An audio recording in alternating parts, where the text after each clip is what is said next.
Kundi po. Napa-record akong di oras. May 9. Meron kasi ako napanood yung sa Vitaly. Na dati kasi nakikita ko na napapanood ko na dun sa mga news na yung pinaggagawa ni Vitaly. Ngayon nakita ko bigla kanina ito. Yung meron pala siyang tinulungan, no? Marami siyang tinulungan na Pilipino bago yung mga pinaggagawa niya, no, na mali talaga yon, no? Kumbaga parang tinuring na animals yung mga tao, no? Parang kala mo kung sino. Kumbaga merong mga prank kasi na maraming mga prank na nakakasakit. Kung hindi nakakasakit ng physical, nakakasakit ng damdamin, which is mali. Nangyari pa rin di po ba? Ang daming prank na hindi ko alam kung masaya ako kasi prank lang. Hindi ako masaya kasi nakasakit ka na. Naganap Kahit sabihin mong prank, nakasakit ka pa rin. So sana wala bang pwedeng gawin ang isip nyo na prank na hindi makakasakit ng kapwa. Meron akong nakikita ilan na nakakatuwa naman yung kanilang prank. Pero karamihan, nuulit ko, pag nakasakit ka na, nakasakit ka. Ibang usapin yun sa prank lang. Parang ganito po yan. Yung ibang magulang, pinaprank nyo ang inyong mga anak. Sinasaktan nyo ngayon, in present. In future, para din naman sa'yo, kamo. Prank lang yung ngayon, kamo. Para sa akin, ang tunay na pagmamahal sa kapwa, ramdam niya in present and in future. Hindi yung gamitin mo yung future. Magiging maayos ka kasi pag ginawa ko tong pananakit mo.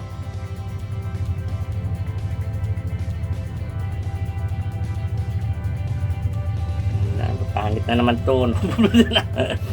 Nangangati na naman ako pag mainit. Para dami tumutusok. Mainit. Bagus 9 o'clock pa lang. So, may option ka po. Sana tignan mo maraming option. Yung piliin mo sana yung hindi ka makakasakit.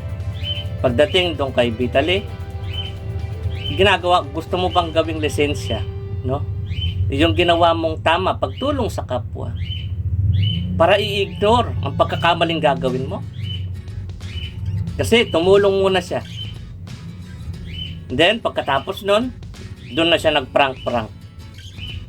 Na pinaggaganon niya yung guard, no?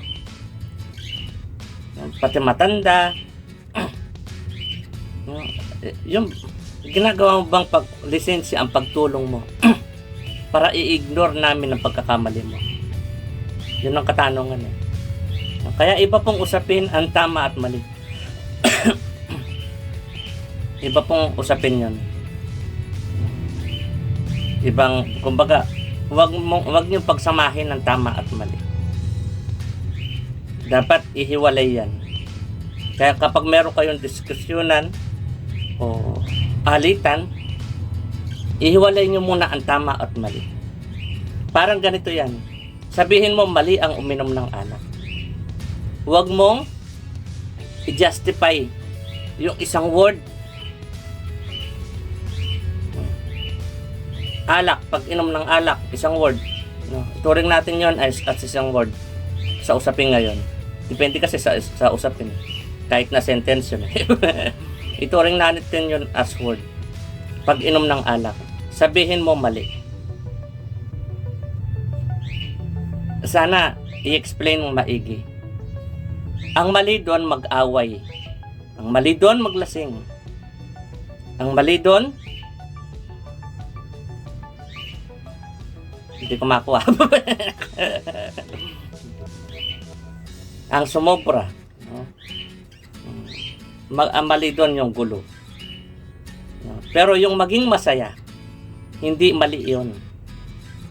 Oo, wag pagsamahin yung tama at mali. Huwag mo na pagsamahin yung tama at mali. Kapag meron diskusyonan, ihiwalay natin ang tama at mali. Isulat lahat ng tama, isulat lahat ng mali. I-fix natin yung mali para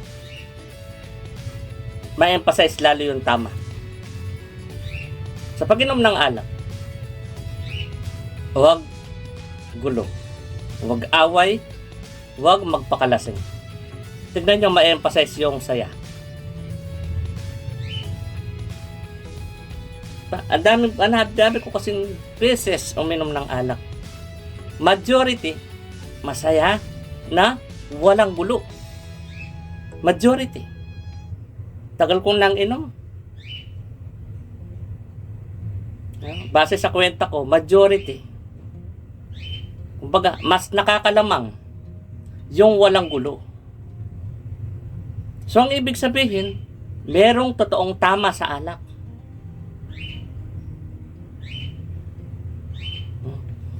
And then, sabihin pa natin yung ibang mali sa alak. Sa alak, kapag sumobra ka, hindi tama, di po ba?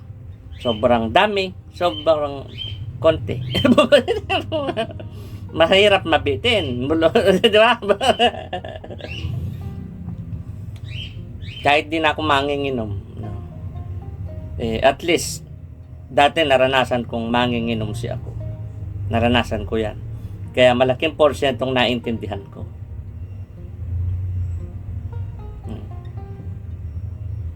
Ang isa pang mali sa alak, sumusobra na kasi oras mo dun.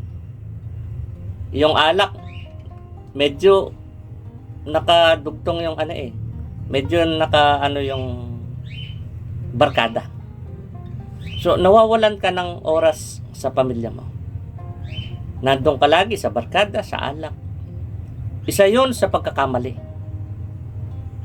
ng alak ng barkada. So, ano pwedeng gawin? Di po ba? Hinihiwalay natin ang tama at mali. Nakita natin yung mali, anong pwedeng gawin doon sa maling yun? Ikaw ang kumontrol sa oras mo. Huwag ang barkada, huwag ang alak. Ang totoong kagustuhan mo, bigyan mo ng maraming oras ang pamilya mo. Yun yung totoong kagustuhan mo. Hindi ka mo? Minsan di mo alam kung anong gusto mo. Ipapaintindi ko sa iyo. Minsan, tayo ang may pagkukulang kung bakit kulang ang saya sa loob ng bahay. Minsan tayo ang may pagkukulang. Huwag laging hanapin sa ibang miyembro ng pamilya ang pagkukulang kung bakit hindi masaya sa bahay. Nuulit ko, minsan tayo ang may pagkukulang. Ako dati, hinahanap ko yung saya sa bahay. Naboboring ako. Para di ako maboring, nagugas na akong plato. Nagluto, naglaba. At dami pwede gawin para di ka maboring. At tignan mo yung ngiti ng magulang. Ngiti ng kapatid. Ngiti ng mga miyembro sa pamilya. Kapag ang ginagawa mo ay para sa kanila, tignan mo, unti-unti lalaki yung saya. Minsan nasa atin yung dapat pagkilos para maging masaya ka. Hindi yung hanapin lagi natin sa ibang kapwa. Bakit di masaya? Hanapin natin ang ating pagkukulang. And then, huwag kang kumilos kung ang kwenta mo is gagawin mo lang silang puppet. Yung dapat lahat ng gusto ko masunod ka mo. Mali po yun. Huwag kang tumulong sa kapwa kung ganun ang pagkwenta mo in the end. Ang pagtulong sa kapwa, tinulungan mo, may desisyon pa rin siya.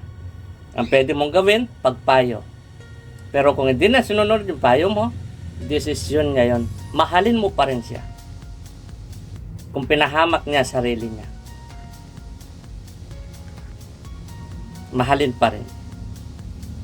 Hanggat maaari, gumawa pa rin ng paraan para ikay makatulong. Lalo na sa mga minamahal mo. May option ka po palagi. Huwag mo sanang piliin yung mahirapan ka. Meron nga akong isang na-hack yung kanyang Facebook. Parang sumusuko na siya. Sakit sugo na loob niya. Yan na, fix. Hanggang sa madaling araw. O sobrang umaga.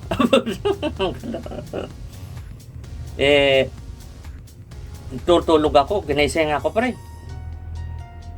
Tapos, yung ng Facebook niya, grabe yung error, yung message ng Facebook.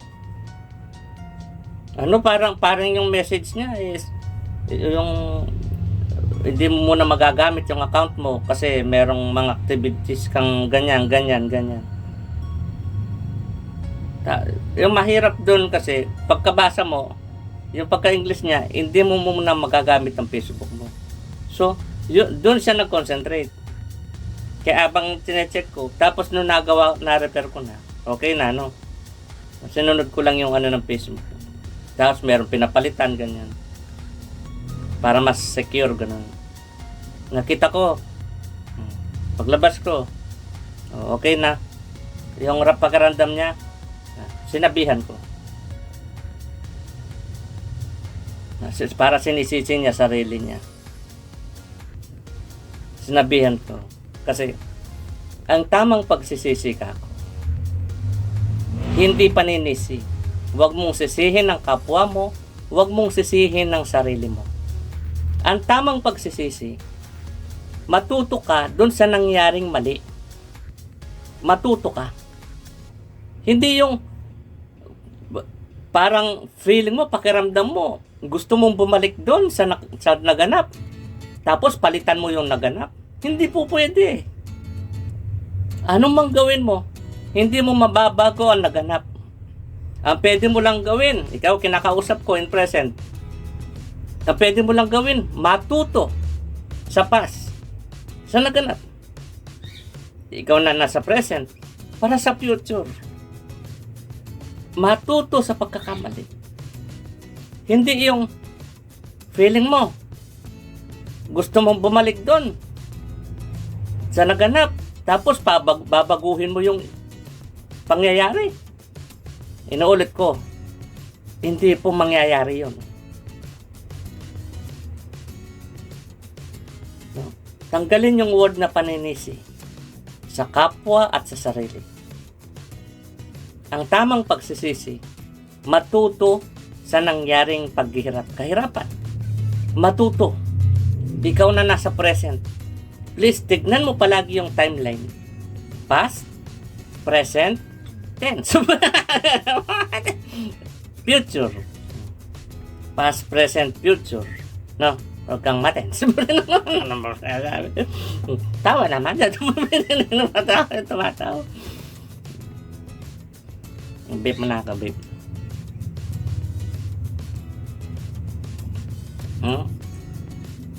Please, matuto na lang.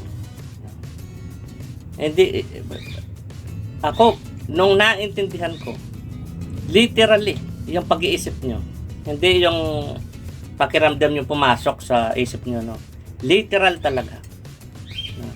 Nakaganyan ako. Dun sa utak nyo, nakaganyan ako. Tinignan ko yung paligid. Bakit ganun po ang ginagawa nyo? Ang pagkaintindi ko sa pag-iisip, ako nung may isip ako, nag-fix ako.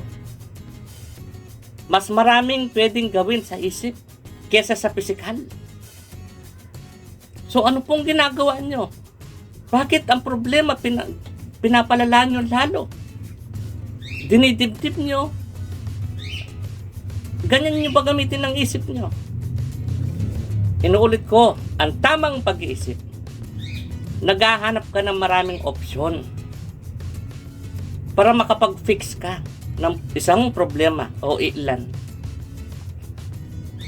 No? Kapag hindi mo kaya, pag sumasakit ang ulo mo, maghanap ka, i-divert mo ang atensyon mo dun sa hindi ka mahirapan. May choice ka. Pumili ka. Huwag mong gawin no choice sa sarili mo. Maraming pwedeng gawin para ikay maging masaya. Ano mang problema meron ka, tignan mo yung mas malaki yung problema sa iyo. Hindi yung feeling mo, buhat na buhat mo yung mundo.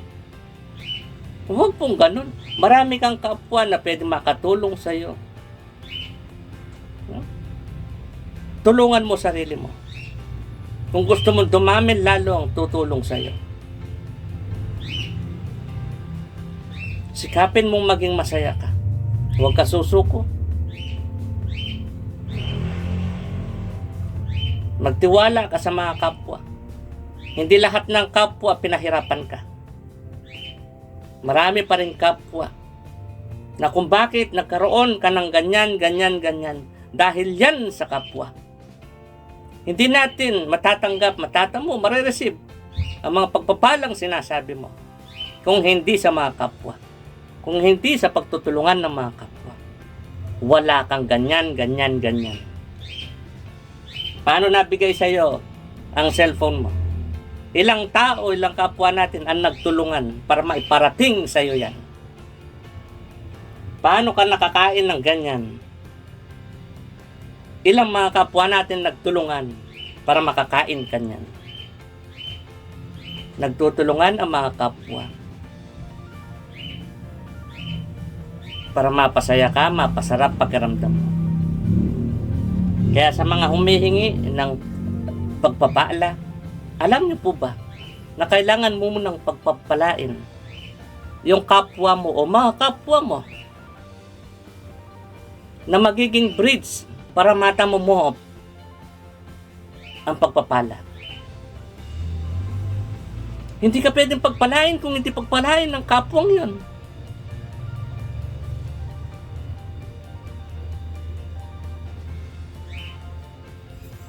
No? Habang ikay naghihintay sa pagpapala, kumilos ka.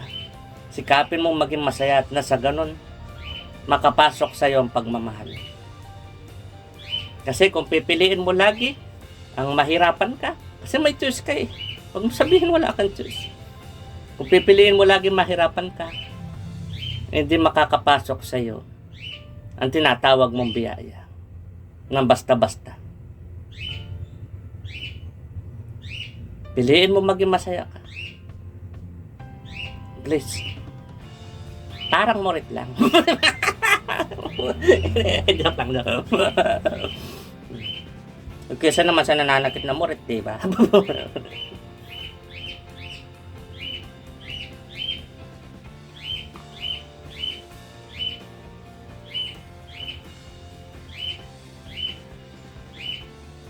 Dito, kadalasan nagsasabi-sabi si ako.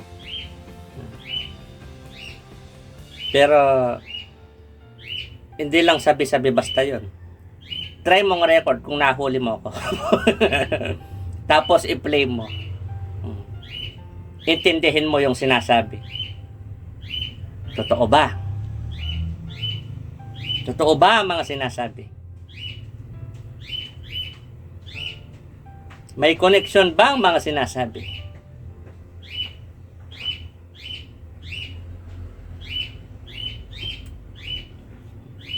Pakiramdam kasi si ako eh. Ilong hanggang dibdib sa paghinga. Yan yung pinaka ko, pag-intindi. Sa inyo, paano kayo umintindi? Sa utak. Gamit ang utak nyo, gamit ang isip nyo. Gamit ang utak nyo. Sa ulo. Anong pinakamalapit sa utak? Mata at tenga. Nakafocus kayo lagi sa nakikita nyo, naririnig nyo. Kaya utak. Ako sa paghinga, pakiramdam. Ganon ako umintindi. Hindi ka mo? O, desisyon mo yan. Kung papalitan mo, ibig ko sabihin. Naisasalita ako na sa iyo. Kung anong ibig ko sabihin. In layman's term. Senado, Kongreso yan. Para mas lalo mong maintindihan. Sa simpleng salita. Simple nga ba daw? Para sa akin, simpleng salita na. Para maintindihan ako. Yan, nasa sayo ng desisyon kung papalitan mo pa ang ibig kong sabihin.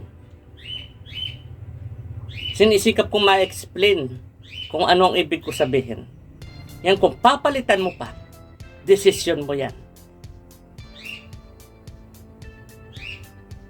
Ang sakit nun, no? Naalala ko na naman. Pinag-testimony ako noon. Hindi na po ako nagbarkada, ganyan. Ang dami kong sinabi na wala naman ibig sabihin na kamukha nung sabi niya. Noong nag-preach na siya, sabi nga ni Brother Raymond nilihis siya ng barkada o niligaw. Wala po ako sinabing gano'n. Okay lang palitan mo. In other sentence mo, sa ibang salita. Pero yung iibahin mo ang ibig kong sabihin. Narinig mo na ang salita. Iibahin mo pa ang ibig sabihin.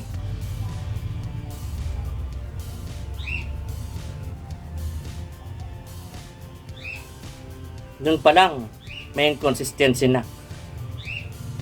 Ang marami mong sinabi. Oo, maging sasabihin mo. Don't judge the book by its own cover. Tama ka. Hindi kita dinadjudge na lahat na sasabihin mo ay ini-interpret mo papunta sa mali. Ikaw ang nagsabi.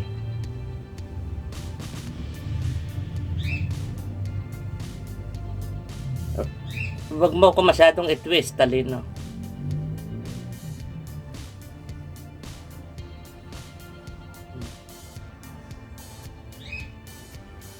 Akala nyo ginagamit nyo ang talino? Hindi, kayo ang ang talino ang gumagamit sa inyo. Akala nyo ginagamit nyo ang karunungan? Hindi. Ang karunungan ang gumagamit sa inyo. Laging sabi ng karunungan at talino sa inyo. Google at AI. Lagi sinasabi sa inyo. Bawat individual sa inyo. Ikaw ang tama, ikaw ang tama. Marami tayong pwedeng sabihing dahilan para i-ignore ang mali mo. Para maging tama ang mali mo. Marami tayong dahilan. Kanang karunungan at talino sa iyo.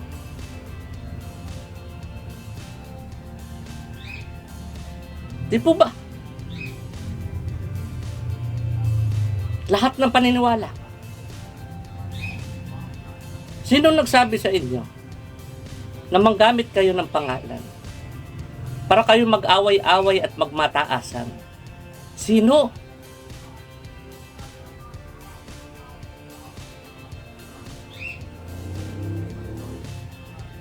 Puro claim ang ginagawa.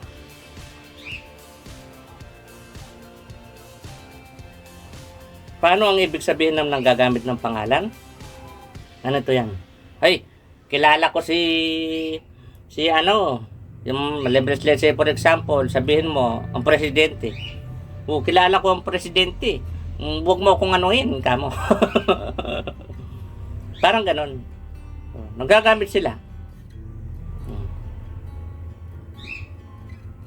Let's say for example, sabi ng salita ng Diyos. Para maging tama, malaking porsyentong ang pakiramdam may tama ang kanyang sasabihin. Sabi ng salita ng Diyos. Sabihin natin kung anong katotohanan, no? Sabi ng salita mo. Ikaw ang sumasalita. Ikaw ang nag-i-interpret kung anong gusto mong i-interpret sa binabasa mo. So, salita mo yan.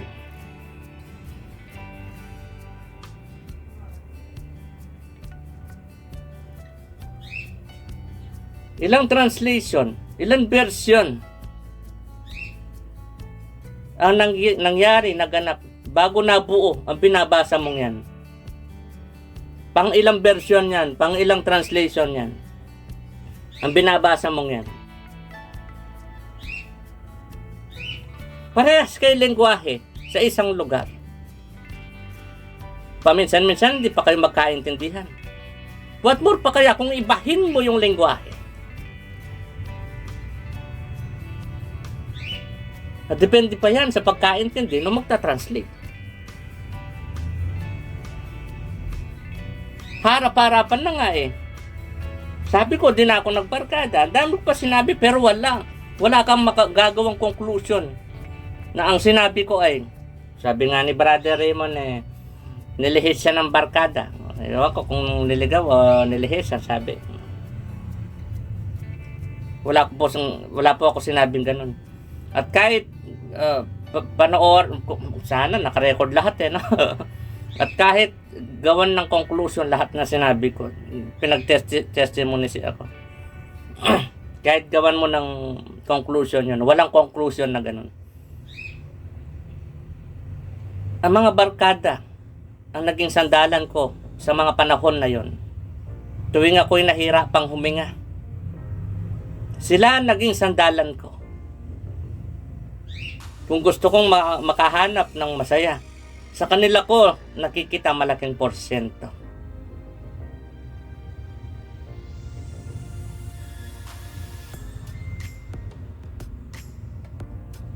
Kahit na hindi na ako nagbarkada, kahit na hindi na ako nagbabarkada, hindi mo pwedeng burahin sa memorya ko ang ginawang kabutihan ng barkada sa akin.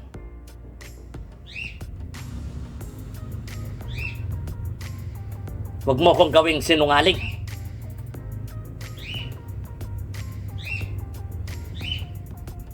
Hindi porket di na ako manginginom, hindi na ako nagbisyo. Anumang maling gawa ay na sinasabi nyo. Hindi porket di na ako nagaganon. Kakasoklaman ko sila? Iinsultuhin ko sila? Ayoko nga. Tapos mumurahin ko pa sila? Sa impyerno kayo. Ayoko nga.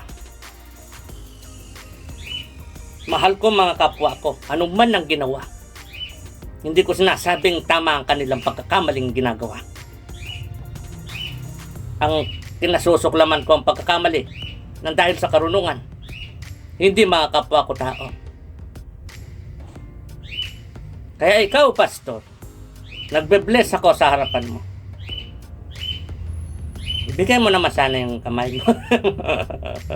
Hindi tayo magbarkada. Intindihin mo ang profesyon mo. Intindihin mo ang profesyon mo. Kailangan mag-bless sa'yo. Kahit hindi ganun kalayo ang edad natin.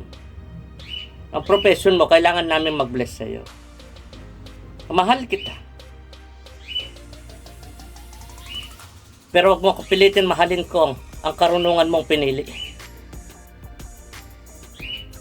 Nabibigkas ko ang pagkakamali ng karunungan. Patawad kung kadalasan o paminsan-minsan nadadamay ang karunungan niyo. Mahal ko kayo, hindi ang karunungan. Pinagtatanggol ko lang kayo sa karunungan ninyo na tinanggap. Kung alam nyo lang. Mahal ko kayong mga kapwa ko. Ginagalang ko kayo. Ang paggalang ko sa inyo, ang pagkaintindi ko sa inyo, gusto nyo ng katotohanan. Huwag kang mag-claim na lahat ng sinasalita mo ay ang katotohanan. Hindi ka perfecto. Tanggap mo ba yun? Hindi ka perfecto lalo na sa paniniwala mo. Tanggap mo po ba yun? Intindihin mo. Sinong perfecto ang sinasabi mo? Yan ba ay ang paniniwala mo?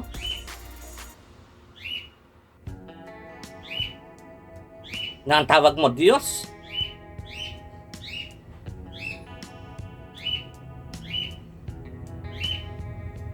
Huwag masyadong gamitin ang pangalan ng Diyos. Hindi ganyan ang pagmamahal. Kapag pinag-uusapan nyo mga kapwa, puro kasamaan, puro mali, nabigla ako. Nagtataka ako. Teka, may kulang. Puro kabutihan ng Diyos ang sinasabi. Nagsalita na siya ako. Kabutihan din po ng mga kapwa, no? Alalahanin din po kabutihan ng mga kapwa, no? Alam mo naman mga kapwa, makasalanan. Pagdating sa usaping kapwa, bakit puro negative ang nasa utak niya? Ang kabutihan lang para sa inyo ay ang magsimba sila. Sambahin nila reliyon niyo. Bakit? Inuulit ko, hindi i-judge ang tao base sa pagkaintinding tao. Kung sinong ligtas at hindi. Hindi i-judge ang tao base sa pagkaintinding tao. Walang karapatan ninuman sa atin ang i-judge sa pagkaintinding tao kung sino ang ligtas at hindi. Sino ang literal na nagmumura? Sino ang nagsasabing, pag ginawa mo yan, sa impyerno ka? Sino ang literal na nagka-curse? Nagtatanong po ako. Nasa sa inyo kung sasagutin nyo ng tama o sasagutin nyo ng maraming dahi-dahilan para lumusot. Di ba karunungan? Di ba talino? Madami ka lusot.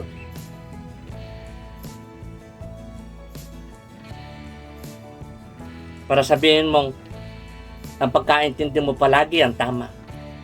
Di ba? Kayo na nag-aaway. Bubuksan natin ang tenga niyo. Bawat isa sa inyo kasi, sabi niyo wala kayong tenga. Wala akong tenga, ikaw dapat may tenga, ikaw dapat may tenga. Kanang bawat individual sa inyo.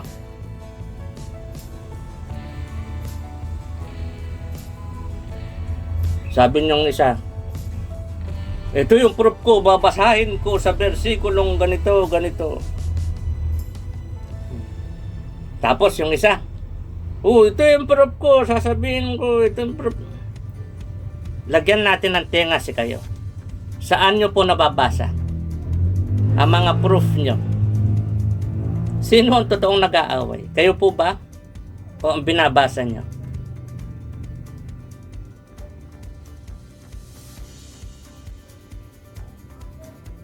Ako, iintindihin ko yan. Hindi ako uto-uto. Na porket sabihin yung ginagamit niyo ang pangalan ng Diyos, yan na yung katotohanan.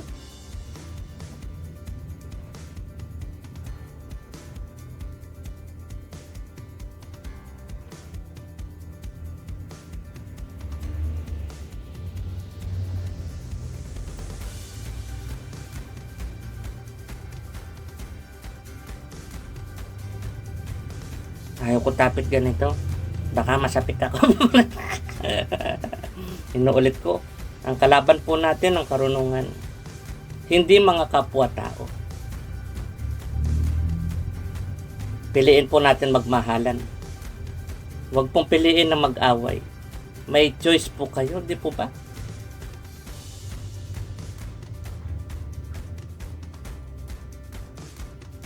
So, sana piliin po ang magmahalan tayo. Patawad po kung paminsan-minsan pumapangit ang tono ko. Pag-usaping Diyos. Ang Diyos ko ay ang pagmamahal. Hindi siya nilalang. Ngayon, kayo kung paano ang Diyos nyo, desisyon nyo po yan. Kung ang tatanggapin ng Diyos ay ang nilalang ng karunungan.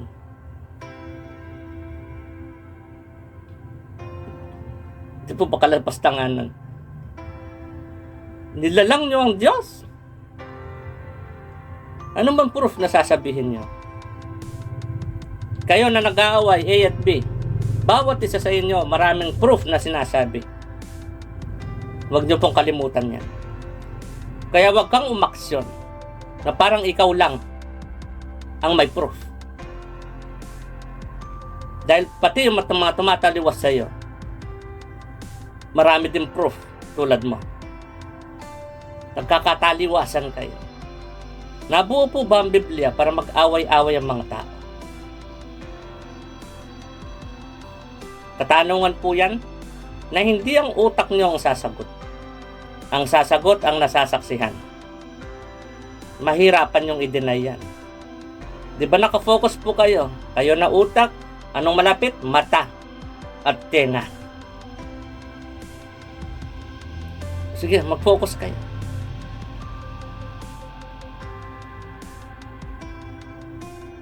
Ngayon, gusto ko kayong lagyan ng pakiramdam. Kasi ang utak nyo, kadalasan, ang decide sa pakiramdam nyo. Di po ba? Anong patunay? Oh, may paparinig ako sa iyo, babarkada. Kakasiyahan sila, tingnan mo. Ay, papakita lang pala. Wala ka muna ng tenga, no? No? Sabi mo kasi wala kang tenga, di ba? So be it. Wala ka muna ng tenga. Sabi mo sila lang may tenga. Wala ka muna ng tenga. Tingnan mo sila. Ang saya nila, no? Tapos nung binuksan na natin ang tenga mo, biglang-bigla, nag-iba yung pakiramdam mo. Nagagalit ka na. Bakit? Sabi ng utak mo, base sa narinig ng tenga mo, nagmumura sila. Mali yan. Pero nung wala kang tenga kanina, hindi mo sila naririnig. Ang saya, di po ba?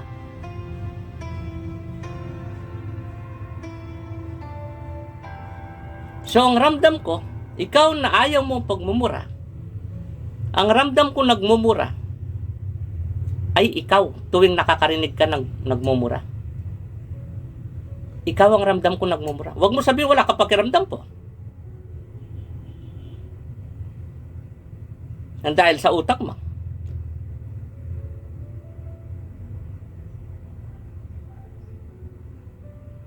No? Huwag mong ipasok ang isang word sa lahat ng sentence. Ang lagi mong word is, ako ang tama, ako ang tama, ako ang tama. Ang pagkaintindi tinanggap ko, ang tama. Kaya salita mo na ang sinasabi mo. Huwag masyado manggamit ng pangalan para magmukhang tama ang sinasalita mo.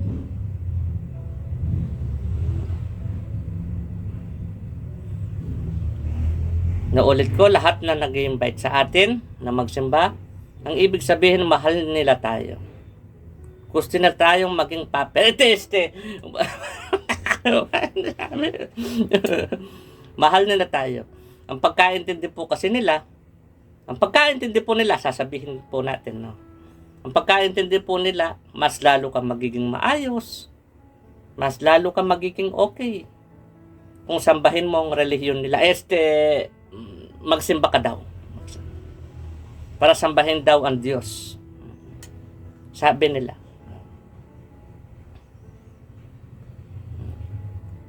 So, yun po yung pagkaintindi nila. Na yung ilan na nadudulas sa bibig, hindi nila ata naiintindihan. Yung tinatawag nilang katotohanan. Nabubulag ng karunungan. Parang artista na nasa pelikula. Kung anong script ko, yun lang. Ang script ko kasi pag tumaliwas ka sa tinanggap kong pagkaintindi, ikaw mali.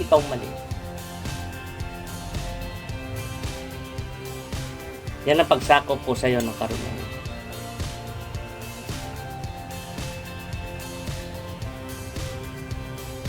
Inuulit ko, isa sa nakakalungkot, nakakagalit din, is yung pag pinag-uusapan ng kapwa, puro kasamaan, puro kasalanan, mali.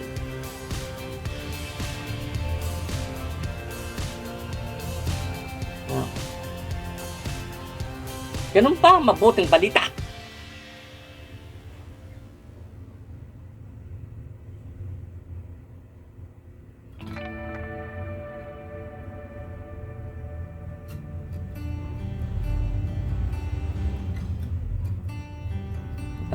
Sa mga nag-invite po sa akin, naintindihan ko po kayo. Mahal nyo kaming mga kapwa nyo. Kaya ang pagkaintindi nyo po kasi, mas lalo kami magiging maayos dyan. Pero alam niyo po ba, pagdating sa akin, mas lalo akong di magiging maayos dyan.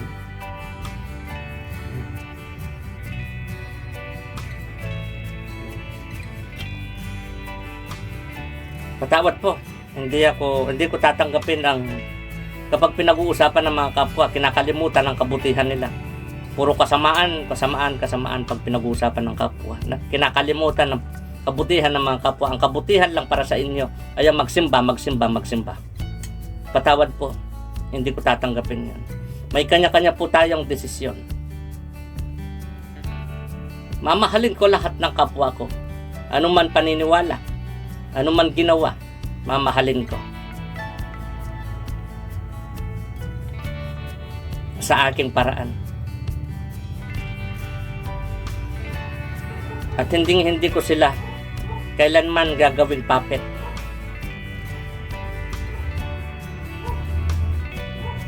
Kahit sa kagustuhan man, hindi ko gustong maging puppet ang kapwa.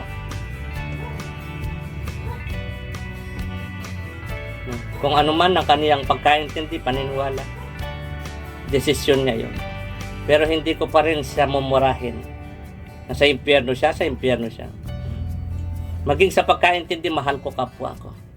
Hindi ko gustong mapahamak ang kapwa ko sa kabila ng kanyang pagkakamali. Ano man pagkakamaling ginawa niya, hindi ko siya gustong mapahamak. Maging sa pagkaintindi. May kanya-kanya po tayong desisyon. Kung anong desisyon niyo po yan. Kung magpapatuloy ka magpapalamon sa karunungan, ang daming dahilan. Saan mo ginagamit ang mga dahilan mo? Ako, gagamitin ko lahat ng dahilan para mas lalo kong mahalin ang mga kapwa. Hindi ako magpo-focus sa isang grupo lang.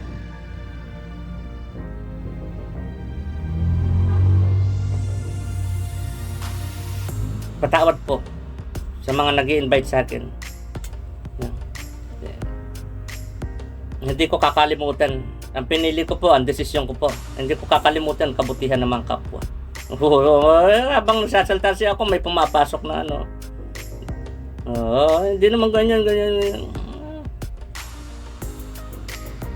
Please. Karunungan, talino, hindi lahat kaya mong i-manipulate.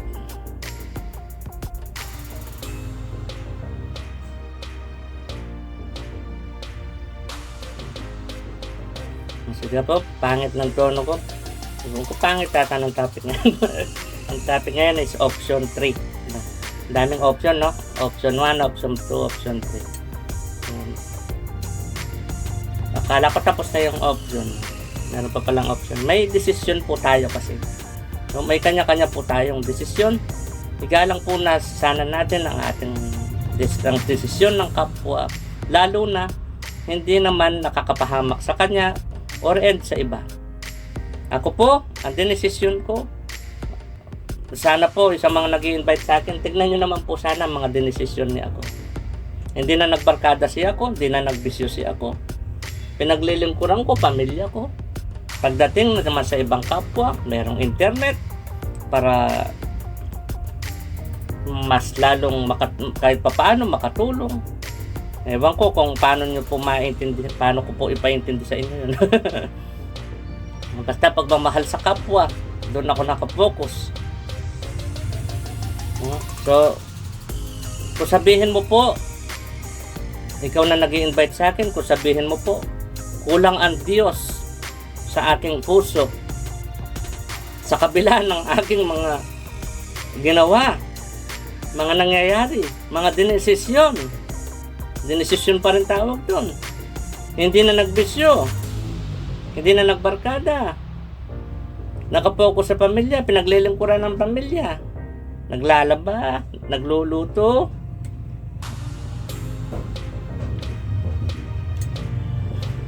nagugas plato, lilinis, at inaantabayanan, nagpapaintindi sa pamilya, sa bawat miyembro kung Ano mas na makakabuti? Na mahalin pa rin ang kapwa?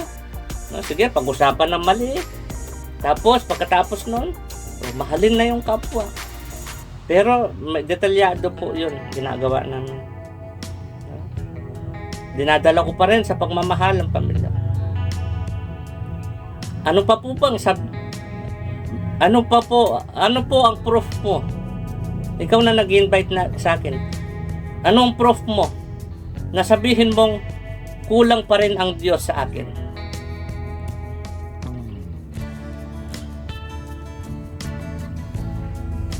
Na sabihin mong kailangan ko pa rin ng Diyos.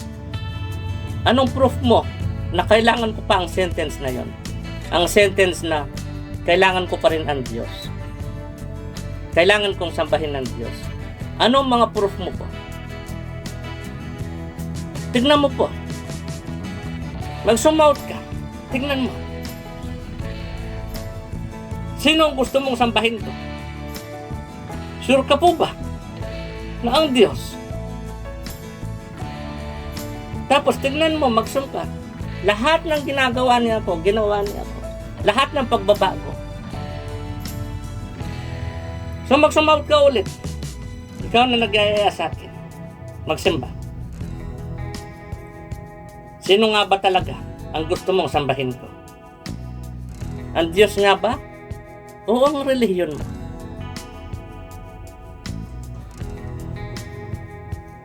Sabihin mo sa akin, kulang pa rin ang Diyos. Kailangan ko pa rin sambahin ng Diyos. Sa kabila ng mga pagbabagong nangyari. Uulitin ko pa po ba? Hindi na nagbisyo si ako. Hindi na nagbarkada. Nakapokus sa pamilya. Sinisikap maging masaya sa pamilya. Anong karapatan mo sabihin mo sa akin? Yung mga sentence na kailangan mo pa rin na ng Diyos. Kailangan mo pa rin sambahin ng Diyos. Anong karapatan mong sabihin mo sa akin?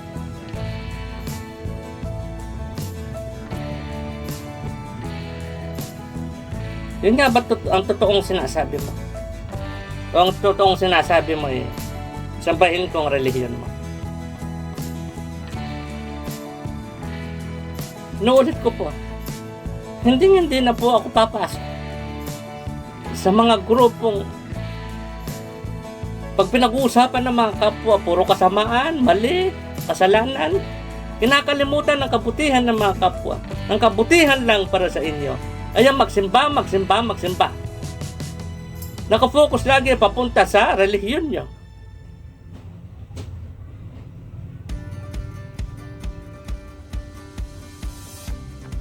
Pinag-uusapan po natin ngayon yung karunungan ninyo.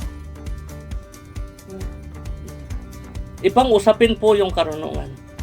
Doon sa kapwa ko, nagkita tayo, nag-bless ako sa iyo, mahal kita, kapwa ko. Hindi porket ang pinili ko, hindi ko mahalin ang karunungan mo. Tuturuan mo na akong mawalan ng modo, mawalan ng galang.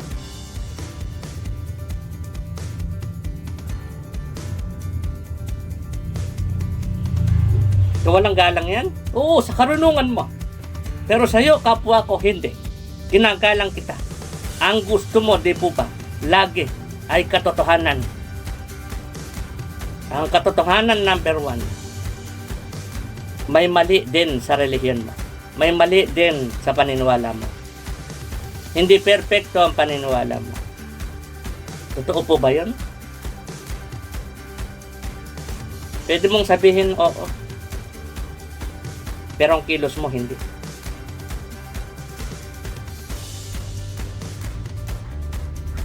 Ang mga salita mo, hindi. Kasi ramdam sa mga salita mo. Ito ang tama, ito ang tama, ito ang tama.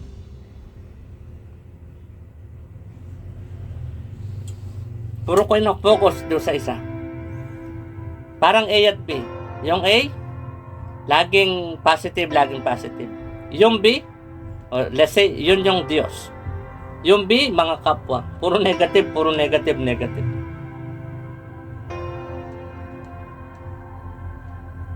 Oo. Pwede na yung word na puro eh. Kahit na majority ang pinaka-word doon.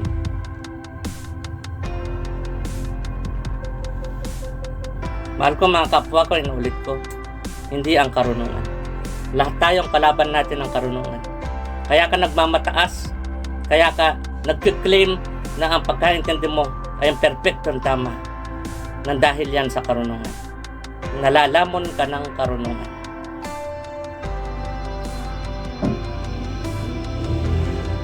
Balang araw, lahat ng relihiyon, kukwestiyonin nyo sarili nyong paniniwala.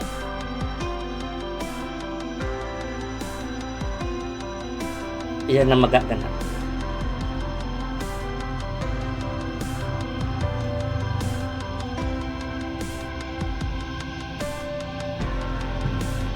Masamang balita na nasasaksiyan natin.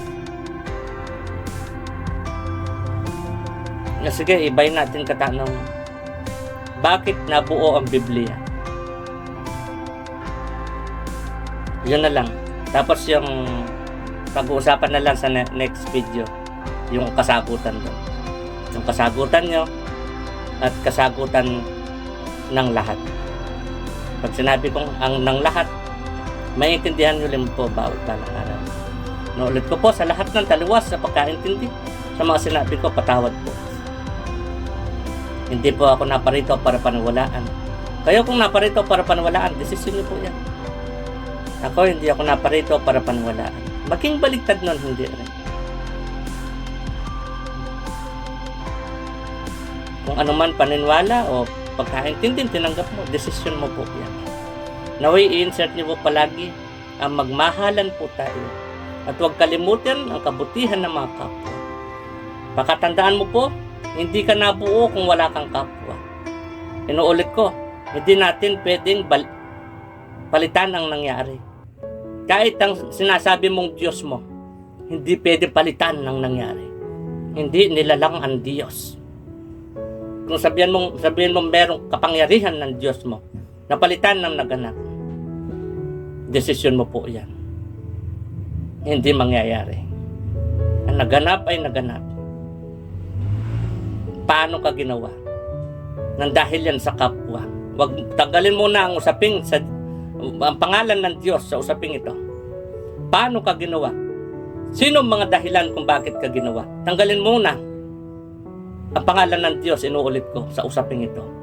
Paano nabigay sa iyo ang pagpapalang sinasabi mo?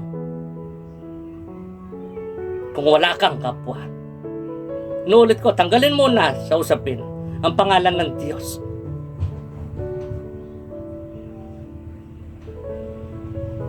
Gusto kong ma-realize mo, kapag sinasali mo ang pangalan ng Diyos, tignan mo, nakakalimutan mo pagmamahal sa mga kapwa. Nakakalimutan mo importansya ng mga kapwa. Pangit na naman tono ko. Sige po, patawad po sa mga taliwas na pagkaintindi sa mga sinabi ko. Kaya humingi po akong tawad kasi karamihan magkataliwasan. Patawad po kung abnormal si ako. Kung out of this world po ang mga salita ko. Diyos po, piliin natin magmahalan, no? Piliin natin, kahit sa pagpikit ng mata, mahalin pa rin ang mga kapwa. Lahat po tayo mayroong pagkakamali. Pero hindi tayo ang pagkakamali. Huwag mong ituring na perpektong pagkakamali ang kaaway mo o kaalitan mo at ikay perpektong tama. Wala pong perpekto. Hindi ka perpektong tama. Huwag ka pong mag-alala. Hindi ka rin perpektong mali. Sige po, love you po. Sana po, love mo rin po kami.